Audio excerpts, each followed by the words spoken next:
Hello, everyone, and welcome again. We have the amazing Dr. James Hardt here, the founder, president, and chairman at Biocybernaut Institute. Dr. Hardt, thanks so much for being with us again. Always a delight to talk with you, Doug. Yes. Well, I have a special line of questions for you today.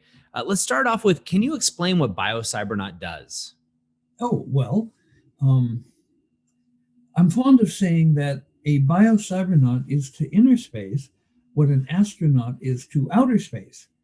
And so if we deconstruct the word bio, cyber, not is a Greek suffix which implies someone who goes on an adventure.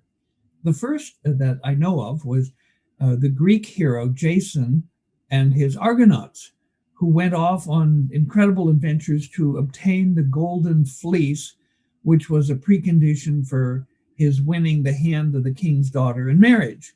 And so Jason and the Argonauts went off and had wonderful and sometimes intense adventures.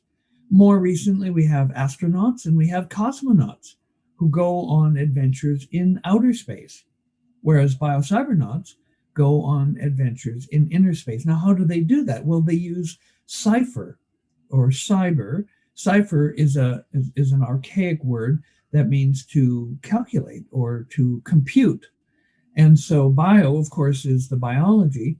We use the calculating computer technology to process biological signals from the brain and other physiological systems in order to go on an amazing journey of self-discovery and self-transcendence. Absolutely amazing. Well, what does the brainwave analyzer and biofeedback system try to achieve? Well, in 1978, I produced and published some papers on the very first in the world microcomputerized brainwave feedback and analyzer system. Now, in order to do this work, you have to acquire the brainwaves. They're very tiny signals, just a few millionths of a volt. So you need powerful amplifiers. And at Biocybernaut, we boost the brainwaves 100,000 times off the tiny levels at which they occur at the surface of the scalp. And then we analyze them. Now, in the same way that a shaft of sunlight passing through a quartz prism is broken down into a spectrum, the visible spectrum for humans runs from red through violet. And so the prism breaks down the white light, which contains all the frequencies, into all the component colors. Well, in the brain waves, like a shaft of sunlight, there are an amazing variety of frequencies that come from different generators in the brain. They have different frequencies, different wavelengths, and different amplitudes. And so in this analogy, the color red would be like the delta waves. Orange would be like theta. Yellow would be like Schumann. Blue, actually green would be like alpha, blue would be beta, and violet would be like gamma. And so you have a frequency spectrum running from delta through gamma. And in colors, you have the frequency spectrum running from red through violet. And so once you have broken down or decomposed the raw EEG or the white light into the component colors or frequency bands, then you can measure how much energy there is in each of the different colors, each of the different frequency bands. Now, when we're doing alpha training, and we do alpha training because alpha is a bridge state between normal waking consciousness and deeper states of consciousness. And so there's also the advantage that most people have some alpha going all the time. It might be big, it might be little, but there's something there all the time to work with. And that's not true of the other brainwaves. For example, in theta, you might wait 30 minutes before a theta train, travels through your mind. And so, but with alpha, there's something to work with. And Also, the superconscious states in Zen, which are called satori, and in yoga they're called samadhi, they are both characterized, satori and samadhi, by very high alpha all over the head. And so even though alpha begins as you increase alpha, helping you to relax, get rid of anxiety, and to be more creative, uh, it can go way beyond that. It can go into profound altered states, very high states of consciousness. And so alpha is a bridge state that allows us to travel through an entirely amazing spectrum of brainwave states and states of consciousness that the brainwave states enable. And so the brainwave feedback and analyzer, before you can give appropriate feedback, you have to break down the frequencies to the ones that you want to train. Now, I've determined that feedback is effective to the extent that it is three things. One, accurate; two, immediate; and three, reasonably aesthetic. And Biocybernaut has, by design, the most accurate brainwave filters in the world. Many people don't even understand the need to have such accurate filters. But you can understand quite simply, without going into any of the complex math, that if you're producing alpha waves and theta waves, and you're trying to do alpha feedback, if the feedback is contaminated by some of the theta, then the feedback is not accurate. And so Biocybernaut filters attain 400 dB per octave roll-off. It's a technical way of saying that the filters look like table mesas, flat across the top, which is the pass band, and then extremely steep sides, which exclude anything that is not the frequency that you're looking at. And so accurate is essential. Immediate, in the patents that I wrote, I pointed out that it's necessary to deliver the feedback in less than 300 milliseconds of the brain event. And that's like the absolute limit. Our filters and our feedback systems deliver the feedback in much less than 300 milliseconds. So we meet the immediate criterion. And then reasonably aesthetic. If the feedback were sounds of fingernails scratching on the blackboard, many people would not want to increase that. They would not want to increase the underlying brain parameter that led to that feedback. And so we have taken the time and made the effort to make our sounds, our feedback sounds, flutes and oboes and clarinets and saxophones and organ music and mystic choir, which is a synthesizer voice. And so immediate, accurate, and reasonably aesthetic are the conditions that the Biocybernaut brainwave analyzer and feedback system meets. Absolutely amazing. I got to imagine accuracy has got to be so important when you're doing with the brain. Well, Jim, how did how did this new creation enter your mind in the first place? Well, most of the technology has come through me when I was in the chamber doing brainwave feedback. There is a medieval painting, very famous, of a shepherd on his hands and knees with behind him, sheep and grass and trees and blue sky and puffy clouds. But what he's doing is he's basically looking through a rainbow into the medieval view of outer space, planets with rings and moons and things like that. And so it really is like putting your head through into another reality where I could see how things worked or should work. And then I'd come back, and I used to write all my own computer code and solder together my own circuits. I built computers initially. I can remember when we advanced to a 48K memory board, what a huge advance that was, over the 30K memory board. And so I've been doing this since the beginning of the Cybernaut technology. And I do the invention actually in the chamber.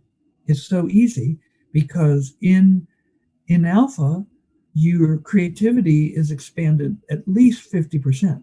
And so I would go into the chamber, I would go into a high alpha state, and I would literally see what the computer code should look like or the circuits would look like. And then I would come back and I would write the code and solder the circuits together. Now I have other people to do that for me, but the process of creation, the technology has created itself through me. Wow. Well, what makes, the Biocybernaut brain training program so special? Well, just as we need the three requirements, the accuracy, the immediacy, and the reasonable aesthetic of the feedback, there are also three pillars that determine the effectiveness of the Biocybernaut training, which surpasses that of all others if you look at the published scientific studies of efficacy of these trainings. And so the first of these is the ergonomic technology. I'll go through and explain each one in detail, but the first is the patented ergonomic technology. The second pillar is the also patented and optimized training protocols. You couldn't get anything like the Biocybernaut results if you came in 1 day a week for 7 weeks. We have 7-day intensive, so we apply mass practice rather than distributed practice. And the third one is more ineluctable. It is the third pillar is the transformational perspective of the trainer. Now, I've had people come in for training looking like death warmed over. And when they would talk, it would be like, oh. And I would respond to them as though they were a radiant being full of light. And with this kind of transformational perspective, people pretty soon realize that resonating on a low frequency like self-pity or whining isn't going to be responded to in a very a positive way. And so when they show the slightest little bit of elevation of their consciousness, then they get praise and smiles and radiated with love that trainers, Biocybernaut trainers, know how to pump out of their hearts. There are some times in a training where people are dealing with letting go of traumas and guilt and bad habits that have been with them for decades, and they don't need a logical explanation. It wouldn't help. What they need is for the trainer to simply pump out love to them and to support them in their process of awakening into a higher awareness, a higher reality, a greater degree of happiness and joy. And so the first is the patented ergonomic technology. When I first met Joe Camilla on my college campus when I was a senior in my fall semester, I was entranced by what he talked about brainwaves. And I had friends who were very involved with philosophy and phenomenology, but it seemed so devoid of measurement ability. It sounded great, but how do you measure it? And so I spent every available minute of my senior year in physics in the library reading the vast history of research in brainwaves. Herr Dr. Hans Berger discovered brainwaves in 1908. He was looking for the secret of ESP in a story we can go into another time.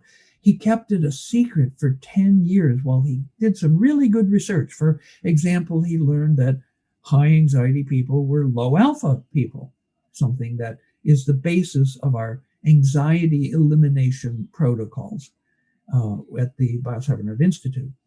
And so when he finally published, it created a sensation, and people all over the world began studying brainwaves, but they had no clue that these were voluntarily controllable. And so, but what they learned, what they studied was what I call the natural reactivity of alpha. How does light affect alpha? How does sound affect alpha?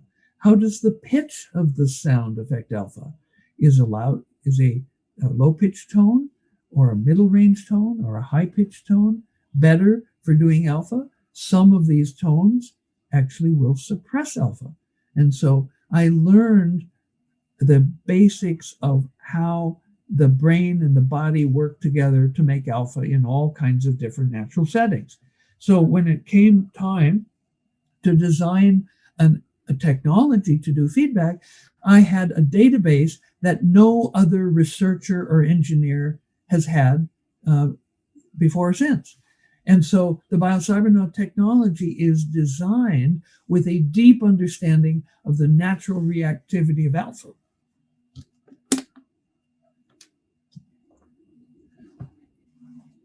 And this natural reactivity governs what alpha responds to. For example, if you get drowsy, your alpha goes down. If you become too alert or too afraid or too angry, again, your alpha goes down. So learning what frequency of tones to use, how long to have the feedback epochs before they're interrupted by digital scores, and how long to keep the scores up, and how much light to allow into the eyes in the delivery of these scores. All of these choices are made on science, the science of the natural reactivity of alpha. So when I say Biocybernaut has patented ergonomic technology, it's because I spent a long time learning the history of the field of brainwave measurements. And so I was able to design technology that blended perfectly with the alpha and provided feedback that was able to be absorbed and used effectively by people doing the training. And then the second pillar, of course, is the optimized training protocols.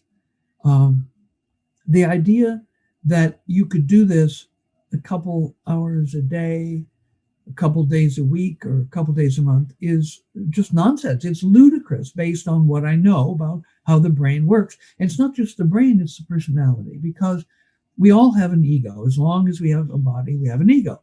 Now, it can be big and obtrusive and get on people, or it can be subtle and evanescent and rarely in evidence. And so if on a day you have an incredible breakthrough in consciousness, and then you retire from the field and don't come back for a few days, your ego will rush in and put up reinforcements so that when you try to come there again days later, there's no there. And so the idea of doing distributed practice in this work is, shall we say, preposterous and doomed to failure. And so we do mass practice. We have long days and we have consecutive days in the training. Now, it's possible for people to do multiple trainings in the same month, but there's almost always 3 days off in between trainings. So how do you do this? Well, you have the ergonomic technology, you have the optimized training protocols, and you have the exceptional beings that are Biocybernaut trainers to deliver the training with the transformational protocol, transformational perspective, and a lot of love in their hearts. And they certainly do have a lot of love and information from my experience. Dr. Hardt, how are you able to measure how effective the training programs actually are? Well, of course, this is key to any scientific claims. You have to be able to measure the effectiveness. And I have spent upwards of 4 decades in doing just that. And so beginning doing this work in the Carnegie Mellon Psychology Department, and then later moving out to the Langley Porter Psychiatric Institute in part of the University of California, San Francisco, I would conduct studies. But before I would allow anyone into the chamber, they would have to do extensive batteries of personality tests. We gave them the MMPI, which is the Minnesota Multiphasic Personality Inventory, the granddaddy of personality tests. It was standardized in 1945 on 10,000 Americans. And in addition to having 8 clinical scales and many subscales, it also has 3 lie scales that can detect variously faking bad, faking good, or just general outright not telling the truth. And some of the scales are actually adjusted up or down based on corrections from whether the person was faking bad or faking good or just dissembling and not telling the truth. And so it has an incredible amount of validity. I've been able to take printed MMPI forms to clinical psychologists, and they could read the person's beads as though they had worked with them for a full week, as I had. And so, like, saying things like, well, I wouldn't leave my wallet around this person.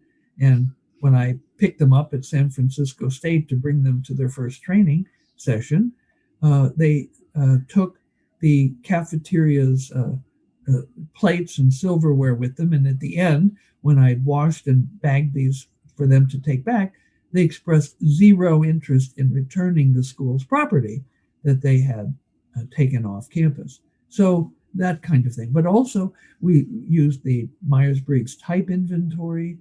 We used the personality orientation inventory based on Maslow's concept of the self-actualizing personality, as well as 3 different mood scales that could be used in either the state or the trait form. And so by looking at the before and after, we could see the results of the training. And then, because the results were so extraordinary, I mean, like mind-blowing, I was getting people who were in the 98th and 99th percentile of paranoia and anxiety and depression, a week later being in the middle of the normal zone.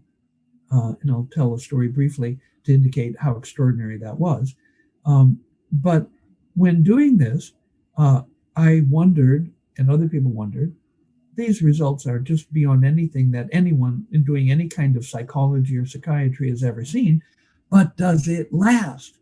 And so when I wrote, won, and then directed a large federal grant from National Institute of Mental Health, NIMH, I wrote in 6-month follow-ups and 12-month follow-ups. And to my great astonishment, people were, of course, better after the training than they were before. But 6 months later, there were further improvements. And 12 months later, they were further improved.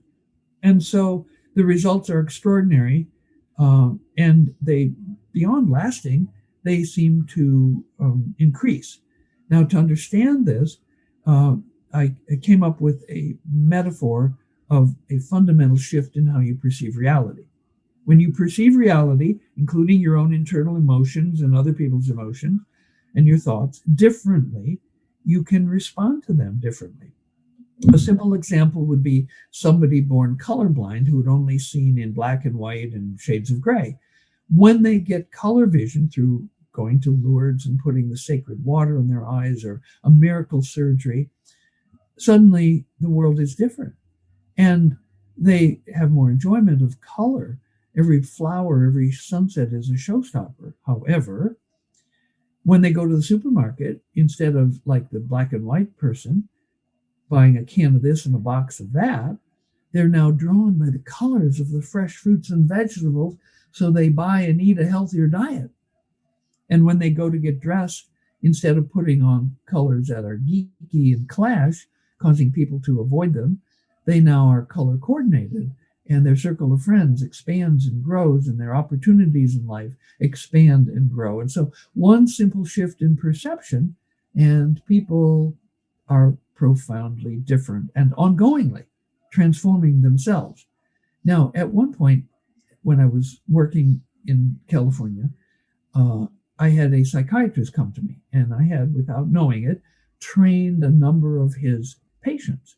And he said to me, "You have done more for my patients in 7 days than I've been able to do in 20 years. I want to know what you're doing." Another example was when I won the federal grant, I was promoted to an assistant adjunct professor of medical psychology within the august faculty of the UCSF psychiatry department. And shortly after that, the chairman decreed there would be an annual retreat, and each professor would have to go on stage and share for 10 minutes about his research. So I'm showing MMPI profiles 7 or 8 days apart.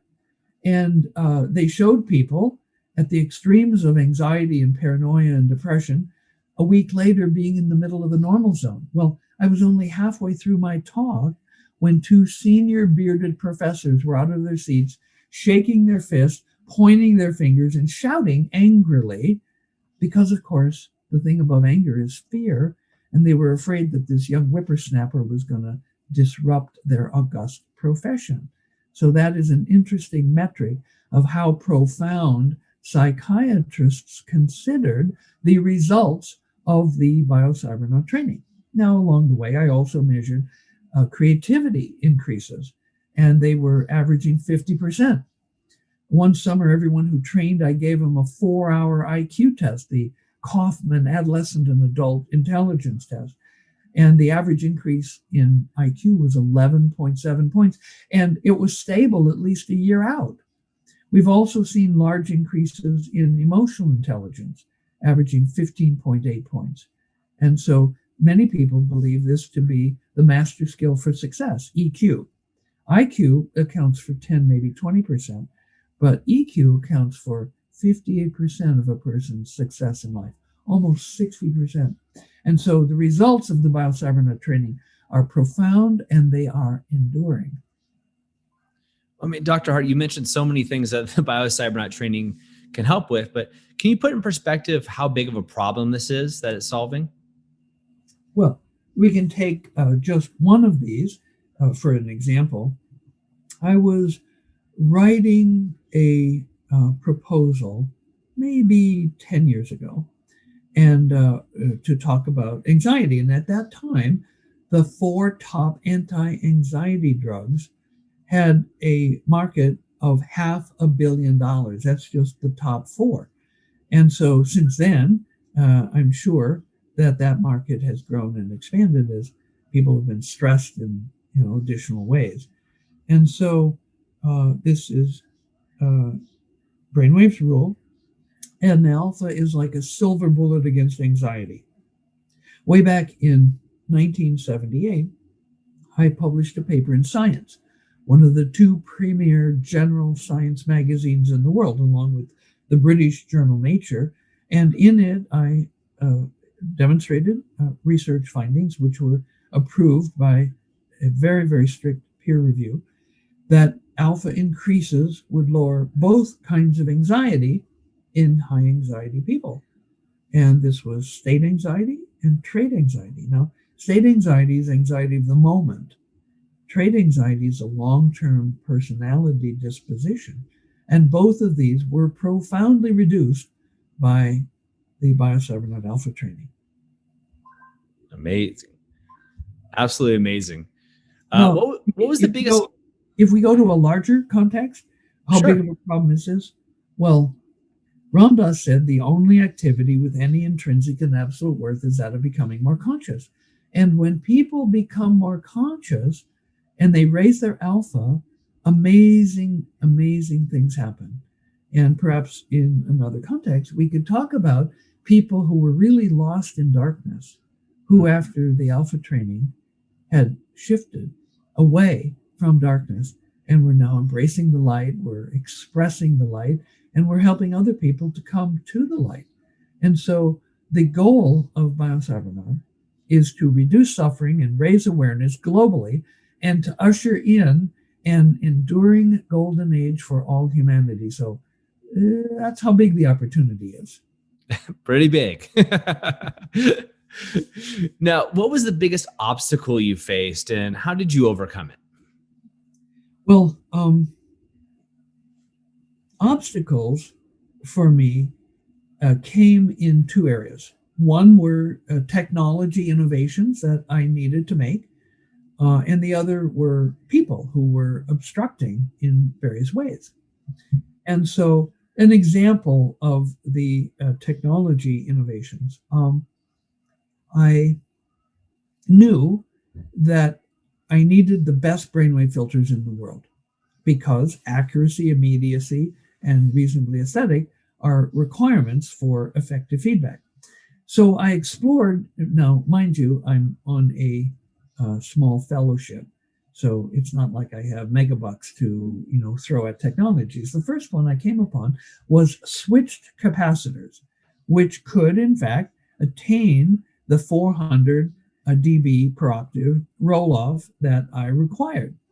The problem was that in that day, switched capacitors could only do this feat when cooled with liquid nitrogen. And so this was beyond my budget. So then I found another technology, which was Cauer elliptical filters. And so theoretically, they looked like they would just perfectly serve the bill.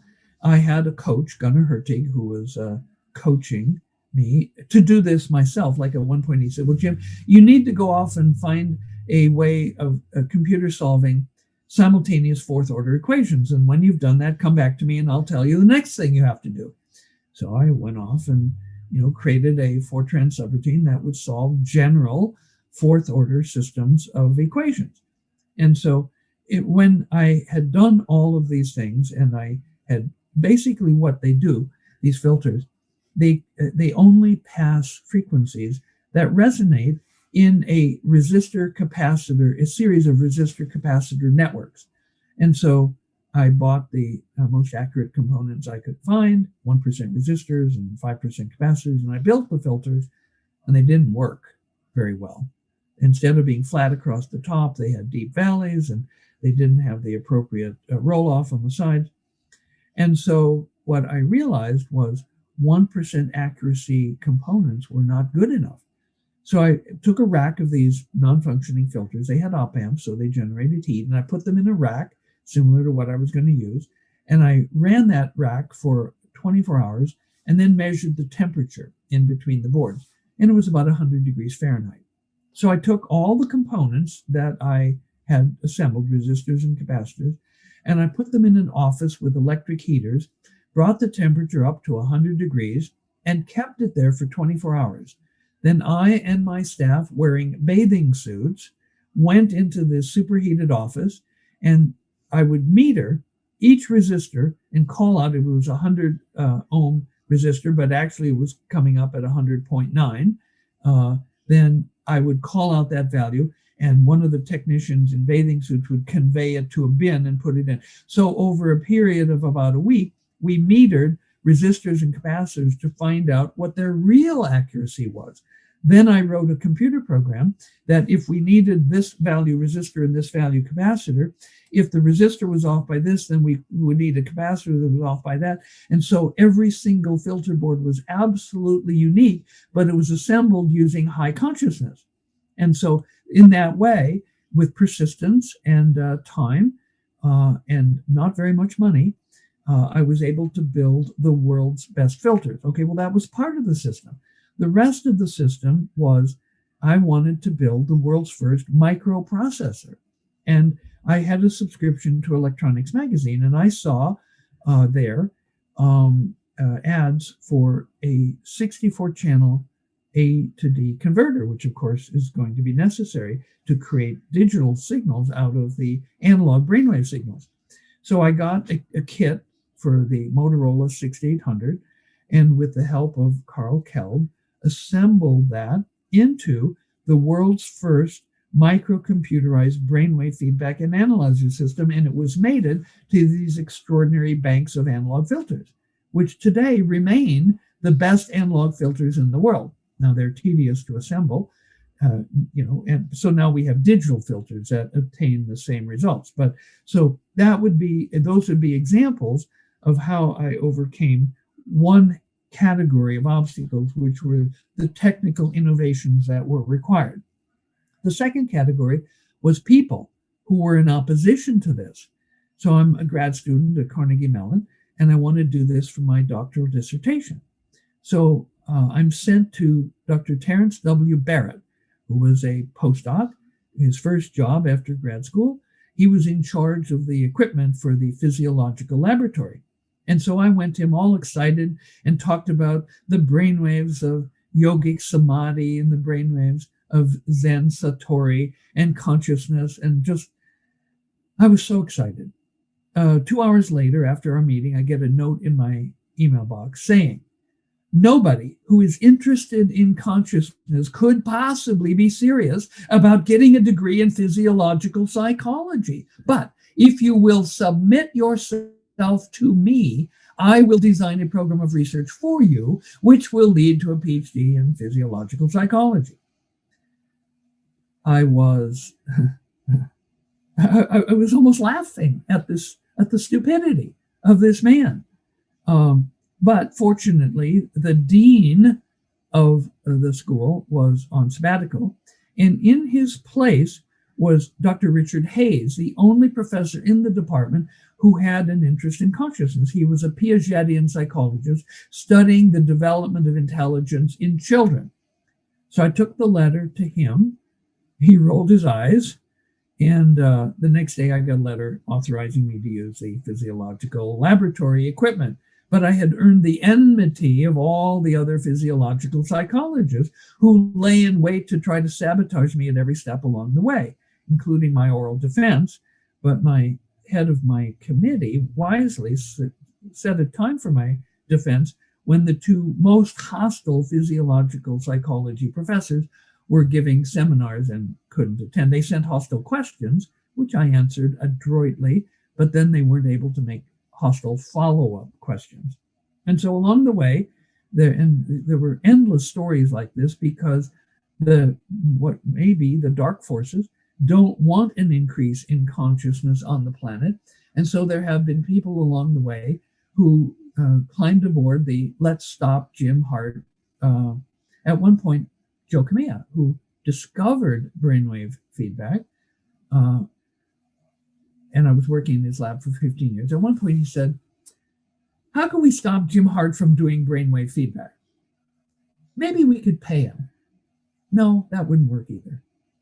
And so along the way, people have, for their own reasons, wanted to stop me from doing brainwave feedback.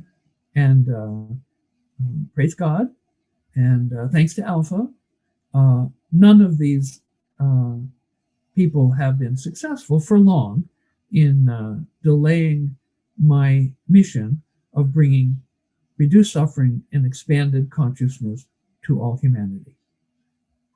Well, thank goodness they haven't been unfortunate too. Well, Dr. Hardt, you've kind of answered this question, but does the Biocybernaut training program require ongoing training? Oh, what a wonderful question. The answer is yes and no. Can you elaborate just a little bit, please? Well, sure. In the federal grant, we had 6-month and 12-month follow-ups. Now, it was scientifically very, very well designed. People took 2 batteries of personality tests a week apart before they did their training, and then they took a 3rd battery of personality tests immediately after. Now, with 2 pre-measures and a post, you can detect any regression to the mean and correct for it statistically. But then in addition, I also wrote into the grant funding for a 6-month follow-up and a 12-month follow-up. And that's where we learned that the results got better at 6 months and even better by 12 months. Now, it's important to understand that this study was run according to the highest standards of research, which is the double blind. So because I had conceived the research and I knew what the theories, hypotheses were, I could not even interact with any of the trainees. So I had to train people to run the training and administer the mood scales and things like that. And so when I would listen through a closed door to the exit interviews, and some of the trainees would say to their technician trainers, oh, this has been so wonderful. How can I keep this going? And they had to go, zip lip, we can't tell you anything for a year. So we couldn't even say meditate. And so with absolutely no follow-up, 6 months later, people are better, and 12 months later, they're better still. Okay, but we can improve on that. So the question is, do you need additional training? No. Can you benefit from additional training? Oh my, yes, you can. And in fact, for the Alpha series of trainings, we have 24 different levels. We have 24 different levels of the Theta training and 18 levels of the Delta training. Now, Delta trainings are available by invitation only after people have done sufficient Alpha and Theta training to demonstrate a degree of ethical purity so that we can trust them with the power of Delta, because we don't want to inadvertently create any Darth Vaders. And so this hints at some of the powers that people can develop. And of course, you would want people to have done a lot of forgiveness and to be a very high ethical vibration before you give them this training. And so remember, in Buddhism, there are over 150 attainment levels where people can go to higher and higher states of consciousness. And so in the same way at Biocybernaut, you can work your way up through 24 different levels of alpha, having progressively more feedback, more rich feedback, more feedback on more different parts of the brain, and the same with theta and with delta. Now, there are not included in these other advanced trainings such as shared feedback.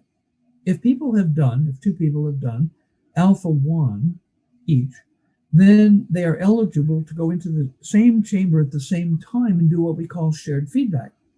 When I had 2 Army intelligence officers do this in 1983, I told them that they would likely have secrets slip between them. Because of this, they wouldn't allow me to join them because they had high security clearances and I had none. But one of them, they were both lieutenant colonels at the time, one of them rose to the rank of colonel in Army intelligence, working directly under the 3-star general, General Bert Stubblebine, who I also trained in Alpha. He was the head of Army intelligence at the time. And he wrote a book called The Warrior's Edge, John B. Alexander. And in this book, he dedicated a complete chapter to their 2 weeks experience at Biocybernaut. The first week, they were doing Alpha 1 in separate chambers, and the second week, they were doing Alpha 1 shared in the same chamber. And he confirmed that they had secrets slip between them. And so we have it on the imprimatur of U.S. Army Intelligence that the Biocybernaut Shared Feedback Program enables telepathic exchanges between people. The most people I've ever had in the chamber doing this at one time was 8. And they also reported that they were aware of what other people were thinking and feeling. So it's amazing technology, and there are applications that go way beyond what you see on the publicly listed menus. Oh, absolutely fantastic. And speaking of that, moving forward, how are you planning on expanding the training programs? Well, we have a technology in our R&D labs, which we internally refer to as the dream system. And this will allow, for example, having wave files as the feedback. Instead of synthesizing flutes and oboes, we can actually have wave files that represent the purest expression of each one of our feedback instruments. In addition, and probably most significantly, the dream system will allow us to do feedback on and to help people to create the brainwave patterns which underlie halos. In 1996, I published a paper on the brainwave patterns of halos. I know it created quite a buzz for a while on the internet, but it is a pattern that's known. It's complex, as you might imagine. I first discovered it in a Zen master and another one of 30 Zen monks that he brought into measurement of brainwaves. And 7 years later, when the Zen master died, it was a conscious passing, like, next Thursday I'm leaving my body, come on by. And there were 45 people in the room. And as the Zen master left his body, he gave transmission to one of the people in the room, which was an advanced Zen, the one who 7 years earlier had showed a little bit of the brainwave pattern that I years later discovered was the basis of halos. At the time, it was like, oh my God, 1 out of 30, that's statistically significant. So this successor to the Zen master 7 years earlier was the only one of 30 monks who had a little bit of this pattern. And so, but I really didn't know what it meant. But then fast forward at least another 10 years to 1991, when I'm at a conference on chaos theory as applied to analysis of brainwaves, and Dr. Arnold Mandel, former chair of the psychiatry department at UC Davis, who left that prestigious post because he loved mathematics so much, to be a low-ranking member of a math department.